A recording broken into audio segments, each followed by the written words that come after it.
बिस्मिल्लाहिर्रहमानिर्रहीम। अस्सलाम वालेकुम। क्यूस्ट न्यूज़ के साथ में हुसैन हुसैन। चलते हैं खबरों की जानिब। इस्लामाबाद में MLT निसाब जायजा कमेटी का तीसरा मशावरती इजलास कामयाबी से मुनक्किद। सरहद university of science and information technology Islamabad campus में एलाइड हेल्थ प्रोफेशनल्स कौंसिल के ज़ेर तमाम मेडिकल लेबॉरेटरी टेक्नोलॉजी निसाब जायजा कमेटी का तीसरा मशावरती इजलास कामयाबी से मुनक्किद हुआ।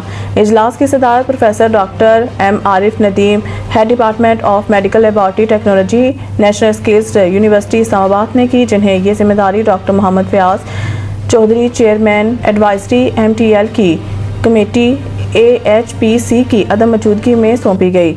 मेज़बानी के फ़राइज़ doctor head Jadoon Khan of Allied Health Sciences Department SUIT Islamabad ने सर अंजाम दिए। इफ्तिताही कलमात में डॉक्टर जदून खान ने कमेटी के मकासद और निसाब में हम आहंगी की ज़रूरत पर रोशनी डाली।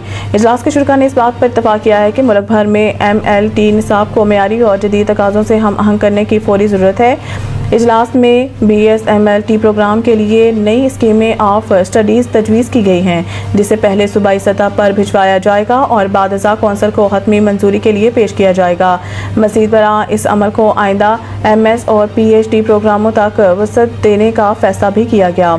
इजलास में शरीक माहिरीन मुहक्किकीन में शामिल थे professor doctor Humayun Shafiq Satti, National University of Medical Sciences, doctor Rashid Iqbal, National Skills University, doctor Usman Waheed, head Islamabad Medical Technology College, doctor Umar Ahmed Ibadat International University, doctor Bin Amin Abbasyn University, Abidullah Khan Prime Institute of Health Sciences, doctor Farhan Ahmed HBS Medical College, doctor Anil कुल कौमी institute, Sama Qamar Islamabad Medical Technology College, doctor Kainat Masood SUIT Islamabad, mister राहत Ali SUIT Islamabad और mister Shamshad अजीज़ SUIT Islamabad. शुरा ने फैसला किया है कि निसाब की तैयारी का अमल बाहमी मुशावरत के जरिए जारी रखा जाएगा और इस मकसद के लिए मज़ीद इजलास भी मुनक्किद किए जाएंगे। आखिर में तमाम शुरा ने सरहद यूनिवर्सिटी इस्लामाबाद कैंपस की इंतजामिया और department of Allied Health sciences का शुक्रिया अदा किया, जिन्होंने इस इजलास की मेज़बानी की।